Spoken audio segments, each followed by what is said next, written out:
Hello दोस्तों, स्वागत है आपका एक बार फिर आपके अपने यूट्यूब चैनल उत्तराखंड 360 में। कैसे हैं आप सब लोग? उम्मीद है आप सब बहुत अच्छे होंगे, बहुत अच्छी आपकी स्टडी चल रही होगी, बहुत कंटिन्यूसली और बहुत पॉजिटिवली आप अपना रिवीजन कर रहे होंगे। बढ़ते हैं दोस्तों आज के इम्पॉर्टेंट सेशन की ओर। आज का आपका पहला प्रश्न है दोस्तों, उत्तराखंड के पाषाणकालीन उपकरणों को किस वर्ग में रखा गया है? ऑप्शन है आपके चीरक, फलक, खुरचनी या फिर क्षुर। तो देखिए दोस्तों, उत्तराखंड से प्राप्त पाषाणकालीन उपकरणों को फलक वर्ग के अंतर्गत रखा गया है। ठीक है दोस्तों, उत्तराखंड से जितने भी पाषाणकालीन उपकरण प्राप्त हुए हैं उन्हें फलक वर्ग के अंतर्गत रखा गया है। बढ़ते हैं अगले प्रश्न पर। अगला प्रश्न है दोस्तों आपका, प्रागैतिहासिक उत्तराखंड पुस्तक है शिव प्रसाद डबराल की, यशवंत कटौच की, यशोधर मटपाल की या फिर अजय रावत की। तो देखिए दोस्तों, प्रागैतिहासिक उत्तराखंड पुस्तक है आपकी शिव प्रसाद डबराल की। ठीक है दोस्तों, बढ़ते हैं आगे। अगला प्रश्न है दोस्तों आपका, किस पुरा स्थान पर मनुष्यों को त्रिशूल आकार से अंकित किया है? लाखोडियार, गोरखियोडियार, पुरौला, फड़कानौली। तो देखिए दोस्तों, मनुष्यों को त्रिशूल आकार से अंकित किया है आपका गोरखियोडियार में। ठीक है दोस्तों, गोरखियोडियार में क्या किया गया है? त्रिशूल से अंकित किया गया है मनुष्यों को। ठीक है, इस प्रकार समथिंग। अब देखिए दोस्तों, आपके लिए प्रश्न है कि गोरखियोडियार कहाँ स्थित है और गोरखियोडियार की खोज कब हुई। ये सब आपको मुझे कमेंट में नीचे जरूर लिखना है। ठीक है दोस्तों, बढ़ते हैं आगे। अगला इंपॉर्टेंट प्रश्न है दोस्तों आपका, गढ़वाल में शरण लेने वाला प्रथम चंद राजा था त्रिमलचंद, दीपचंद, प्रद्युम्नचंद या फिर देवीचंद। तो देखिए दोस्तों, गढ़वाल में शरण लेने वाला प्रथम चंद राजा था त्रिमलचंद, और किसके दरबार में शरण ली थी? शाम शाह के। ठीक है, शाम शाह के दरबार में त्रिमलचंद ने शरण ली थी और शाम शाह ने हेल्प की थी त्रिमलचंद को राज्य पाने में। ठीक है, चंद वंश की राजगद्दी पाने में शाम शाह ने हेल्प की थी त्रिमल चंद की। बढ़ते हैं आगे। अगला प्रश्न है दोस्तों आपका, उद्योग चंद का सेनापति मैसी साहू किस युद्ध में मारा गया? श्रीनगर युद्ध में, तामाढौन युद्ध में, डोटी युद्ध में या फिर बदानगढ़ युद्ध में। तो देखिए दोस्तों, सेनापति मैसी साहू थे उद्योग चंद के और ये मारे गए आपके बधानगढ़ के युद्ध में। ठीक है दोस्तों, और उद्योग चंद इसमें विजयी होते हैं, किंतु उनका जो सेनापति था वीर सेनापति मैसी साहू वह मारा जाता है। और बधानगढ़ का युद्ध होता है ये वाला 1678 में। ठीक है, 1678 में बधानगढ़ का युद्ध हुआ जिसमें मैसी साहू मारा गया। बढ़ते हैं आगे। अगला प्रश्न है दोस्तों आपका, गैड़ाबिष्ट मणिकमल किस चंद राजा के सलाहकार थे? दीपचंद के, उद्योतचंद के, देवीचंद के या फिर बाज बहादुर चंद के। तो देखिए, गैड़ाबिष्ट और मणिकमल सलाहकार थे आपके देवीचंद के, जिसे कुमाऊं का मोहम्मद बिन तुगलक कहा जाता था। ठीक है, ध्यान रखेंगे। बढ़ते हैं आगे। अगला प्रश्न है दोस्तों आपका, कुमाऊं में प्रथम गोरखा भूमि बंदोबस्त करवाया बम शाह ने, अमर सिंह ने, जोगामल शाह ने या फिर उपरोक्त में से कोई नहीं। तो देखिए दोस्तों, कुमाऊं में प्रथम गोरखा भू बंदोबस्त कराया आपका जोगामल शाह ने 1791 में। ठीक है दोस्तों, 1791 में, सन भी ध्यान रखेंगे। देखिए दोस्तों, क्या होता है, आप जब गोरखा शासन पढ़ते हैं तो 1790 में गोरखे कुमाऊं पर आक्रमण कर कुमाऊं को अधिकार कर लेते कुमाऊं पर। ठीक है, कुमाऊं पर अधिकार कर लेते हैं, संपूर्ण कुमाऊं पर। और उसके बाद क्या होता है, 1791 में जोगामल्ल के नेतृत्व में पहला गोरखा भूमि बंदोबस्त कराया जाता है कुमाऊं में। ये सारे इंपॉर्टेंट पॉइंट्स हैं दोस्तों, ध्यान रखेंगे। और देखिए दोस्तों, आपने ये सारा पढ़ा होगा, आपका भी अभी रिवीजन चल रहा है। ये छोटी सी वीडियो के माध्यम से मैं आपका रिवीजन कराने की कोशिश कर रही हूँ, आपको इंपॉर्टेंट फैक्ट्स याद दिलाने की कोशिश कर रही हूँ। तो देखिए दोस्तों, स्कोर ज़रूर बताइएगा कि आपका स्कोर क्या रहा। ठीक है, इस वीडियो में आपका स्कोर क्या रहा। बढ़ते हैं आगे। अगला प्रश्न है दोस्तों आपका, मलाउगढ़ की संधि हुई अमर सिंह व ऑक्टरलोनी के मध्य, बमशाह व गर्नर के मध्य, बमशाह व गिलेस्पी या फिर हम इनका नाम कहीं पे जिलेस्पी भी देखते हैं, गिलेस्पी एक ही व्यक्ति के नाम है, ठीक है, जिलेस्पी गिलेस्पी, अमर सिंह व निकोलसन के मध्य। तो देखिए दोस्तों, मलाउगढ़ की संधि जो हुई आपकी, ये हुई आपकी अमर सिंह व ऑक्टरलोनी के मध्य, ठीक है दोस्तों। और ये संधि हुई आपकी 15 मई 1815 में, ठीक है। ये सन भी ध्यान रखेंगे। और किसके मध्य हुई थी मलाउगढ़ की संधि? अमर सिंह व ऑक्टरलोनी के मध्य, ठीक है दोस्तों। और ये संधि क्यों हुई थी? आंग्ल गोरखा युद्ध की समाप्ति पे। आंग्ल गोरखा युद्ध, आंग्ल गोरखा युद्ध, इसके समाप्ति पे आपकी ये संधि हुई थी। और भी संधियां हुई थी, पर यहाँ पे बात हो रही है मलाउगढ़ संधि की, तो ध्यान रखेंगे। अमर सिंह व ऑक्टरलोनी के मध्य हुई थी ये। बढ़ते हैं आगे। अगला प्रश्न है दोस्तों आपका, कमिश्नर ट्रेल बद्रीनाथ केदारनाथ समिति का अध्यक्ष बना 1820 में, 1823 में, 1826 में या फिर 1829 में? तो देखिए दोस्तों, इसका आंसर है आपका 1829 में। कमिश्नर ट्रेल बद्रीनाथ और केदारनाथ समिति का अध्यक्ष बना 1829 में। और कमिश्नर ट्रेल को इन सब कामों में काफ़ी इंटरेस्ट था, काफ़ी रुचि थी, इस वजह से कमिश्नर ट्रेल पर आरोप लगा हिंदू धर्म के प्रचार प्रसार का। हिंदू धर्म के प्रचार प्रसार का आरोप किस पर लगा था? कमिश्नर ट्रेल पर, ठीक है दोस्तों। और कमिश्नर ट्रेल इनको, एक सेकेंड, हाँ, इन्हें कुमाऊं का प्रथम वास्तविक कमिश्नर कहा जाता है। प्रथम वास्तविक कमिश्नर, प्रथम वास्तविक कमिश्नर। और यदि हम बात करते हैं कि कुमाऊं में पहला कमिश्नर कौन था, तो वो ई गार्डनर थे। ई गार्डनर थे, जो सिर्फ नाम मात्र के थे, कुछ ही महीने वो रहे यहाँ पे, पूरा साल भी नहीं रहे। पर जब ट्रेल आए तो ट्रेल काफ़ी लंबे समय के लिए थे यहाँ पे, और इस वजह से इन्हें कुमाऊं का प्रथम वास्तविक कमिश्नर माना जाता है। ध्यान रखेंगे। बढ़ते हैं आगे। अगला प्रश्न है दोस्तों आपका, किस कुमाऊं कमिश्नर के कार्यकाल को शांतकाल कहा जाता है? लुशिंगटन के, रैमजे के, बैटन के या फिर ट्रेल के? तो इसका आंसर है दोस्तों लुशिंगटन के कार्यकाल को शांतकाल कहा जाता है। लुशिंगटन का कार्यकाल काफ़ी शांतकाल रहा था, और लुशिंगटन की मृत्यु भी अपने कार्यकाल के दौरान ही हुई थी, और ये हुई थी आपकी नैनीताल जनपद में, ठीक है दोस्तों, नैनीताल जनपद में। ध्यान रखेंगे। बढ़ते हैं आगे। अगला प्रश्न है दोस्तों आपका, कुमाऊं में शिक्षा विभाग की स्थापना किस कमिश्नर के शासनकाल में हुई थी? बैटन के, रैमजे के, H.G. रॉस के या फिर लुशिंगटन के? तो देखिए दोस्तों, कुमाऊं में शिक्षा विभाग की स्थापना हुई थी आपकी रैमजे के समय, ठीक है दोस्तों। रैमजे के समय 1857 में, 1857 में कुमाऊं में शिक्षा विभाग की स्थापना हुई थी। और रैमजे ने अपने शासनकाल में नैनीताल को, बेसिकली नैनीताल को शिक्षा का हब बना दिया था, ठीक है, शिक्षा के हब के रूप में विकसित किया था। और रैमजे ने नैनीताल में कई सारे स्कूल खोले थे, Sherwood college, Wellesley high school, Stonely school, इस तरह से उसने बहुत सारे स्कूल्स खोले थे वहाँ पे। तो शिक्षा विभाग कब स्थापित हुआ था? 1857 में, और रैमजे के समय। बढ़ते हैं आगे। अगला प्रश्न है दोस्तों आपका, पाकिस्तान की स्वात घाटी के शिल्प के समान उत्तराखंड के किस स्थान से मिट्टी के बर्तन नरकंकाल मिले हैं? पुरौला, ठडुंगा, मलारी, फलसीमा? तो देखिए दोस्तों, इसका आंसर है आपका मलारी। देखिए दोस्तों, मलारी से जो बर्तन और जो शिल्प का सामान मिला है ना, शिल्प का सामान, वह किसके समान है? पाकिस्तान के स्वात घाटी के समान, ठीक है दोस्तों। बात हो रही है शिल्प की, शवाधानों की बात नहीं हो रही है। ये चीज़ ध्यान रखेंगे दोस्तों, शवाधानों की बात नहीं हो रही है। कल मैंने एक प्रश्न करवाया था आपको, जिसमें कुछ दोस्तों को कंफ्यूजन हो रहा था कि मलारी के शवाधान हैं जो, इनकी तुलना शिव प्रसाद डबराल ने किसके शवाधानों से की थी? तो वो थी आपकी लिप्पा, हिमाचल प्रदेश, ठीक है दोस्तों। तो ये शवाधानों की तुलना की जा रही है दोस्तों।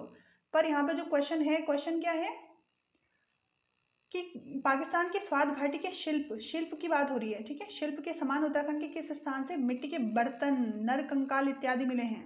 तो ये है आपका मलारी। देखिए क्वेश्चन, ये कंफ्यूजन मत रखिए किसी भी प्रकार के क्वेश्चन में, तो ध्यान रखेंगे। मलारी और पाकिस्तान की स्वात घाटी से जो समानता हमने की है, वह किस में की है? शिल्प में। शिल्प में। और जब हम बात करते हैं मल्लारी के शवाधानों की, मल्लारी के जब शवाधानों की बात करते हैं तब जाके तुलना किससे हुई है? लिप्पा से। उम्मीद है आपको मैं समझा पाई होंगी। कमेंट में ज़रूर बताइएगा। बढ़ते हैं आगे। अगला प्रश्न है दोस्तों आपका, भगीरथ शिला है उत्तरकाशी में, रुद्रप्रयाग में, टिहरी में या फिर चमोली में? तो देखिए दोस्तों, भगीरथ शिला है आपकी गंगोत्री उत्तरकाशी में। गंगोत्री उत्तरकाशी में है आपकी भगीरथ शिला। बढ़ते हैं आगे। अगला प्रश्न है दोस्तों आपका, कुटेटी देवी मंदिर है पिथौरागढ़ में, चंपावत में, उत्तरकाशी में या फिर रुद्रप्रयाग में? तो देखिए दोस्तों, कुटेटी देवी मंदिर है आपका उत्तरकाशी में। ठीक है, उत्तरकाशी के ऐरावत पर्वत पर है। ऐरावत पर्वत पर कुटेटी देवी मंदिर। ठीक है दोस्तों, ध्यान रखेंगे। बढ़ते हैं आगे।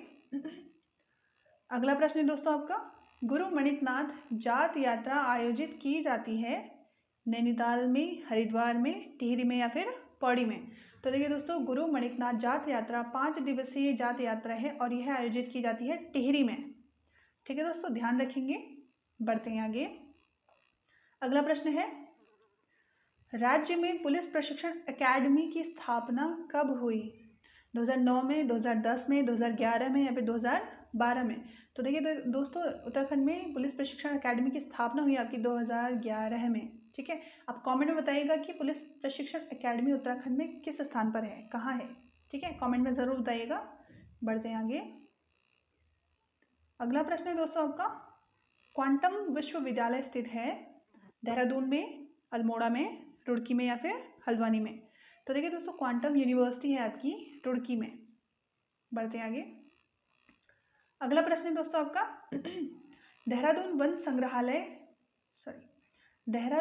संग्रहालय स्थापित हुआ 1906 में, 1912 में, 1914 में या फिर निम्न में से कोई नहीं? तो देखिए दोस्तों, देहरादून वन संग्रहालय है जो, ये है प्रदेश का सबसे पुराना वन संग्रहालय है। ठीक है, सबसे पुराना वन संग्रहालय है और जो कि कब स्थापित हुआ? 1914 में। ठीक है दोस्तों, 1914 में आपका देहरादून वन संग्रहालय स्थापित किया गया। आप मुझे बताएंगे कि FRI की स्थापना कब हुई थी? FRI की स्थापना कब हुई थी? कमेंट में ज़रूर बताइएगा। बढ़ते हैं आगे। अगला प्रश्न है दोस्तों आपका, उरेडा की स्थापना कब हुई? 2000 में, 2001 में, 2002 में या फिर 2003 में? तो देखिए दोस्तों, उरेडा की स्थापना हुई थी आपकी 2001 में। ठीक है, 2001 में उरेडा की स्थापना हुई थी और उरेडा का फुल फॉर्म है दोस्तों आपका Uttarakhand renewable energy development agency. ठीक है, बढ़ते हैं आगे। अगला प्रश्न है दोस्तों आपका, देववन एवं रामताल गार्डन स्थित है मसूरी में, नैनीताल में, ऋषिकेश में या फिर चकराता में? तो देखिए दोस्तों, देववन और रामताल गार्डन है आपका चकराता में, देहरादून में। ठीक है, दून में स्थित है। तो देखिए दोस्तों, ये थे आपके आज के उत्तराखंड के 20 प्रश्न। उत्तराखंड के 20 प्रश्न थे और आपका स्कोर कितना रहा कमेंट में ज़रूर बताइएगा। बढ़ते हैं हिंदी की ओर। हिंदी का आपका पहला प्रश्न है दोस्तों, मनोहर श्याम जोशी को उनकी किस कृति के लिए साहित्य अकादमी पुरस्कार दिया गया? क्यप, कसब, हम लोग, कुरुकुरु, स्वाहा? तो देखिए दोस्तों, मनोहर श्याम जोशी को क्यप, उनकी क्यप रचना के लिए साहित्य अकादमी पुरस्कार दिया गया था। ठीक है दोस्तों, अब आप मुझे कमेंट में बताइएगा कि साहित्य अकादमी पुरस्कार ये मतलब कब दिया गया इनको, क्यप उनके उपन्यास के लिए। और कसब, हम लोग, कुरुकुरु स्वाहा और पश्चिमी जर्मनी पर उड़ती नज़र, क्या हाल है चीन के, ये सभी भी मनोहर श्याम जोशी जी की ही कृति हैं। ठीक है, बढ़ते हैं आगे। अगला प्रश्न है दोस्तों आपका, महाभोज किसकी रचना है? मन्नू भंडारी की, महादेवी वर्मा की, निराला की या फिर जयशंकर प्रसाद की? तो देखिए दोस्तों, महाभोज जो रचना है यह है आपकी मन्नू भंडारी की। ठीक है दोस्तों, बढ़ते हैं आगे। अगला प्रश्न है दोस्तों आपका, कलाधर उपनाम है, किसका उपनाम है? निराला का, जयशंकर प्रसाद का, प्रेमचंद का, या फिर सुमित्रा नंदन पंत का। तो देखिए दोस्तों, कलाधर उपनाम है आपका जयशंकर प्रसाद का। ठीक है दोस्तों, एग्जाम में पूछा गया प्रश्न है, इसलिए ध्यान रखेंगे। बढ़ते हैं आगे। अगला प्रश्न है दोस्तों आपका, को तुम हो इत आए कहाँ, घनश्याम है तो कितहु बरसों। पंक्तियों में अलंकार है, श्लेष अलंकार, उपमा अलंकार, वक्रोक्ति अलंकार, या फिर अतिशयोक्ति अलंकार। तो देखिए दोस्तों, इसका आंसर है आपका वक्रोक्ति अलंकार। अब थोड़ा सा इन लाइंस को देखते हैं। देखिए दोस्तों, पूछा जा रहा है कि को तुम हो, मतलब तुम कौन हो, इत कहाँ आए, और यहाँ क्यों आए। तो घनश्याम, तो रिप्लाई मिल रहा है घनश्याम है, घनश्याम है। ठीक है, वो अपना नाम बता रहा है व्यक्ति, घनश्याम है। और वैसे बेसिकली हम देखते हैं इसको, ये राधा कृष्ण संवाद है। ठीक है, राधा कृष्ण संवाद है। तो वह व्यक्ति अपना नाम बता रहा है कि घनश्याम है हम। तो फिर उनसे पूछा जा रहा है कि अगर आप घनश्याम हो तो कहीं और जाके बरसो। ठीक है, इसको एक बार फिर से कॉन्सेप्ट क्लियर कराती हूँ आपका। एक महिला है, राधा मान लेते हैं, उनसे मतलब उनके द्वार पे कोई आया है और उनसे पूछा, तो राधा जी पूछ रहे हैं कि को तुम हो, मतलब तुम कौन हो और यहाँ क्यों आए हो। तो फिर जो कृष्ण है वो कह रहे हैं कि घनश्याम हूँ। ठीक है, घनश्याम, कृष्ण का एक नाम घनश्याम है। और घन, घन मीन्स क्या होता है दोस्तों? बादल। घन मीन्स बादल भी होता है।